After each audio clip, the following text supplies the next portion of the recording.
अस्सलाम वालेकुम। आज जुमेरात है, जुलाई की 23 तारीख। मैं हूं खालिद हमीद, खबरों के एक बुलेटिन के साथ।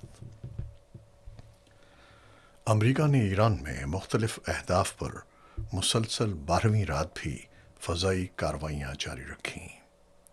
अमरीकी फ़ौज की सेंट्रल कमांड के मुताबिक इन हमलों का मकसद ईरान की उस सलाहियत को महदूद करना है जिसके ज़रिए वो इलाक़ाई पानियों में सिविलियन और तिजारती बहरी जहाज़ों के लिए ख़तरात पैदा कर सकता है। ईरानी ज़राए इबलाग के मुताबिक वो शहर अहवाज़, जिसक, एंदशमक और सरक समेत जनूबी ईरान के मुख्तलिफ इलाक़ों में हमलों की इत्तलात मौसूल हुई हैं।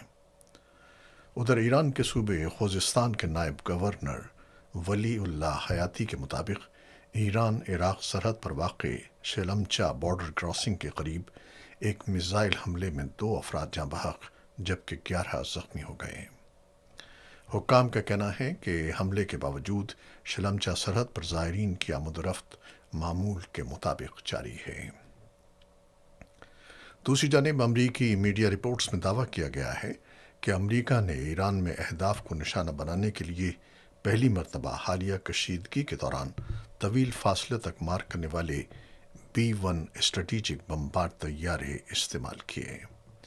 रिपोर्ट्स के मुताबिक इन तैयारों ने बरतानिया में वाक़ई एक फ़ज़ाई अड्डे से परवाज़ की, ताहम अमरीकी हुक्काम ने यह वाज़ेह नहीं किया कि किन अहदाफ को निशाना बनाया गया और इन हमलों के नताइज क्या रहे। B-1 बमबार तैयारा भारी मिक़दार में बम और क्रूज़ मिसाइल ले जाने की सलाहियत रखता है और कम बुलंदी पर तेज़ रफ्तार परवाज़ की खुसूसियत के बाइस अमरीकी फ़ज़ाइया के अहम स्ट्रेटेजिक तैयारों में शुमार होता है। अमरीकी ज़राए के मुताबिक वाशिंगटन ने ईरान के ख़िलाफ़ मुमकिना मज़ीद कार्रवाइयों के पेश नज़र मशरिक़ वस्ती में खुसूसी फ़ौजी दस्तों, तिब्बी अमले और इजाफ़ी असलहे की तैनाती का अमल तेज़ कर दिया है। रिपोर्ट्स के मुताबिक गुज़श्ता एक हफ़्ते के दौरान अमरीकी स्पेशल ऑपरेशन फोर्सेस ख़ित्ते में पहुँच चुकी हैं, जबकि लड़ाका तैयारों के स्क्वाड्रन मुख्तलिफ़ मकामात पर तैनात किए गए हैं। मज़ीद बरा अमरीका और बरतानिया के फ़ौजी अड्डों पर मौजूद बमबार तैयारों को भी हाई अलर्ट पर रखा गया है। इस दौरान ईरान की जानिब से खलीजी ख़ित्ते में मज़ीद हमलों की धमकियों के बाद कुवैत, उर्दून और बहरीन ने ऐलान किया कि उनके फ़ज़ाई दिफ़ाई निज़ाम ने ईरानी हमलों या मुमकिना ख़तरात का बरवक्त सुराग लगा लिया। ईरान की इस्लामी इनकलाबी गार्ड कोर ने दावा किया है कि उसने अमरीकी हमलों के जवाब में कुवैत और उर्दून में अमरीकी फ़ौजी तंसीबात को निशाना बनाया। गार्ड्स की जानिब से जारी बयान के मुताबिक हमलों का हदफ अमरीकी फ़ौजी अड्डे और दिफाई तंसीबात थीं, न कि कुवैती अवाम या रियासत।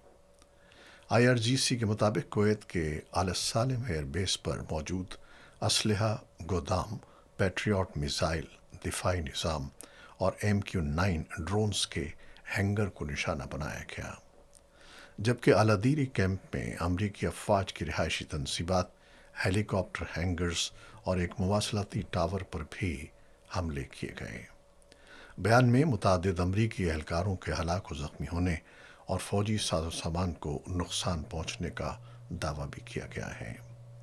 अपने बयान में IRGC ने कुवैती अवाम को मुखातिब करते हुए कहा है कि उसकी कार्रवाइयों का मकसद सिर्फ अमरीकी फ़ौजी अड्डे हैं और ईरान कुवैत की खुद मुख्तारी को निशाना नहीं बना रहा।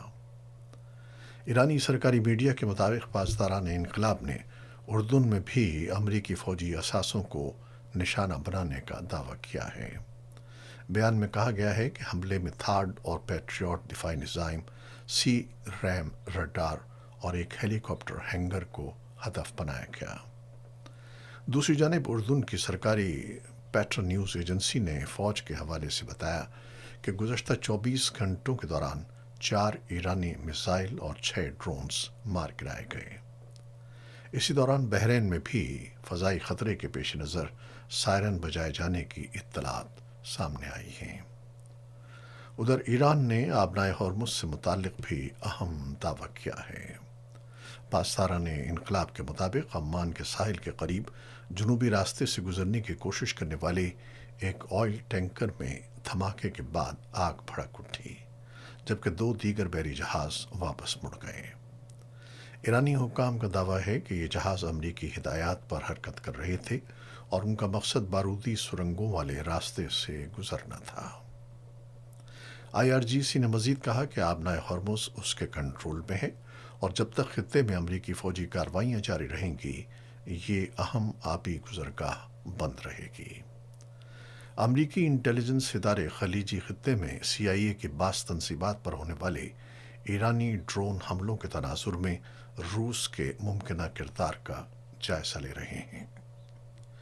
برطانوی خبر رساں ادارے رائٹرز کے مطابق تحقیقات میں یہ دیکھا جا رہا ہے کہ آیا روس نے اہداف کی نشاندہی، انٹیلیجنس معلومات یا جدید ڈرون ٹیکنالوجی کی فراہمی کے ذریعے ایران کی کسی بھی سطح پر معاونت کی تھی یا نہیں۔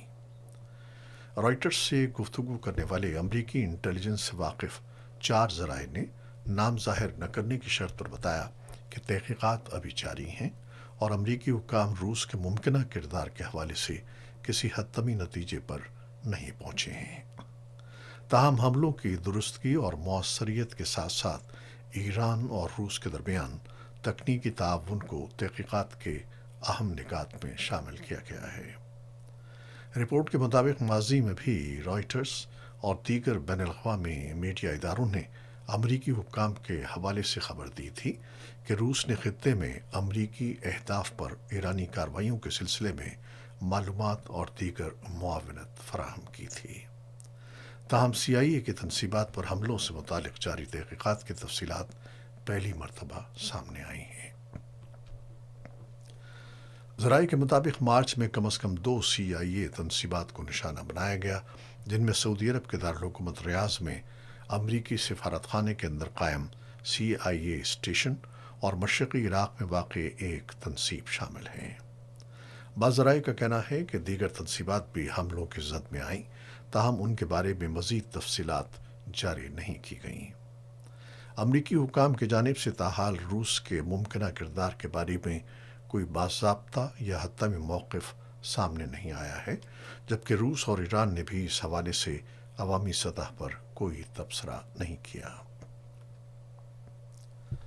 روس کے حکام کے مطابق جنوبی روس کے ایک شہر اور روس کے زیر انتظام جزیرہ نما کرائمیا پر یوکرین کے الگ الگ حملوں میں ایک 3 سالہ بچے سمیت 2 افراد ہلاک ہو گئے، جبکہ کرائمیا میں 2 بچوں سمیت 4 افراد زخمی ہوئے۔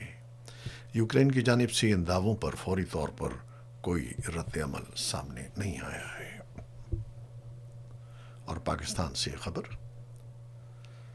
پاکستانی حکام نے بتایا ہے کہ ڈسٹرکٹ اینڈ سیشن جج عبدالحکیم کاکڑ اور ان کے گارڈ کو جمعرات کو گولی مار کر شہید کر دیا گیا، جبکہ ایک اور جج 2 زخمیوں میں شامل تھے جب وہ مصدوم جاتے ہوئے حملے کی زد میں آ گئے۔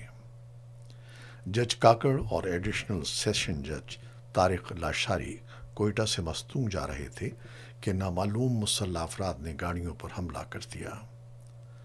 محکمہ داخلہ بلوچستان کے معاون بابر یوسف زئی نے بتایا کہ ولی خان کراسنگ پر مسلح افراد نے کاکڑ اور دیگر کو نشانہ بنایا، جس سے وہ اور ان کا گارڈ موقع پر ہی جاں بحق ہو گئے۔ یہ واقعہ مستونگ کے علاقے کھٹ کوچا میں کراچی جانے والی مسافر بس پر مسلح افراد کے حملے اور قومی شاہراہ پر ایک پل کو دھماکے سے اڑا دینے کے ایک دن بعد پیش آیا ہے۔ اس کے بعد حکام نے بدھ کی رات 9 بجے سے صبح تحصیل کھٹ چکا میں غیر معینہ مدت کے لیے کرفیو نافذ کر دیا۔ ادھر بھارت میں امتحانی پرچوں کے لیک ہونے کے معاملے پر بڑھتے ہوئے عوامی دباؤ کے بعد وزیر اعظم نریندر مودی نے اعلان کیا ہے کہ ایسے جرائم میں ملوث افراد کے خلاف فوری کارروائی کے لیے فاسٹ ٹریک عدالتیں قائم کی جائیں گی۔ Social media platform X پر جاری بیان میں مودی نے کہا کہ نوجوانوں کے مستقبل سے کھیلنے والوں کے ساتھ سختی سے نمٹا جائے گا۔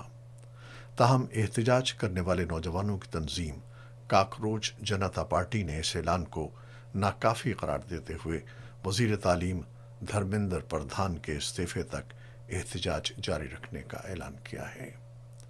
दूसरी जानिब अपोजिशन रहनुमा राहुल गांधी ने हुकूमत को नौजवानों के मुस्तकबिल को नुकसान पहुंचाने का जिम्मेदार ठहराया, जबकि पार्लियामेंट के अंदर और बाहर हुकूमत और अपोजिशन के दरमियान शदीद एहतजाज और नारेबाजी के बाइस कार्रवाई मुतासर रही।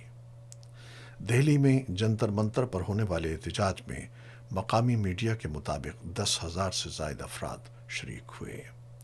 पुलिस के मुताबिक बाज़ मुजाहिरीन की जानिब से पथराव और बोतलें फेंकने के वाक़यात में चंद एहलकार ज़ख्मी हुए, जबकि सिक्योरिटी खदशात के बाइस दिल्ली मेट्रो ने मरकज़ी शहर के 16 स्टेशन आर्जी तौर पर बंद कर दिए। शिमाल मशरक़ी भारत, पाकिस्तान और अफ़गानिस्तान में शदीद बारिशों और सैलाब के बाइस हलाकतों की तादाद 82 तक पहुँच गई है। भारतीय रियासत आसाम में गुज़श्ता 24 घंटों के दौरान मज़ीद 10 अफराद जान की बाजी हार गए, जिसके बाद रियासत में मजमूई हलाकतें 36 हो गईं। हुक्काम के मुताबिक 11 अजला के 6.5 लाख से ज़ायद अफराद सैलाब से मुतासर हुए हैं, जबकि गैर मामूली बारिशों के बाइस दरियाओं में तुग़यानी ने बड़े पैमाने पर तबाही मचा दी है। पाकिस्तान और अफ़गानिस्तान में भी गुज़श्ता 72 घंटों के दौरान सैलाब से कम 46 अफराद जाँ बहक और 100 से ज़ायद ज़ख्मी हो गए हैं। मुतासर इलाक़ों में बुनियादी ढांचे, ज़रई अराज़ी और अवामी सहूलियात को भी नुमायाँ नुकसान पहुँचा है। खेल। क्रिकेट के मैदान से मुताल्लिक़ अहम पेशरफ्त में पाकिस्तान सन 2027 में 5 एक रोज़ा बैनुल-अक़वामी मैचों की सीरीज़ खेलने के लिए इंग्लैंड का दौरा करेगा। ये सीरीज़ 15 से 26 मई सन 2027 के दरमियान Southampton, Manchester, Leeds, Chester-le-Street और कार्डिफ में खेली जाएगी। दोनों टीमों के लिए ये series ICC men's cricket world cup सन 2027 की तैयारियों के सिलसिले में अहम समझी जा रही है। ये थी वो खबरें जो यूट्यूब चैनल पर हमने आपके लिए पेश की हैं। आप हमारे चैनल को देखते हैं, शेयर करते हैं और पसंद करते हैं, और अपने कमेंट्स में अपनी मोहब्बतों और आराह का इजहार करते हैं, जिसके लिए हम आपके बेहद ममनून हैं। अपनी इन कोशिशों को, इन मोहब्बतों को जारी रखिएगा। खालिद हमीद को अब इजाज़त दीजिएगा। अल्लाह हाफ़िज़।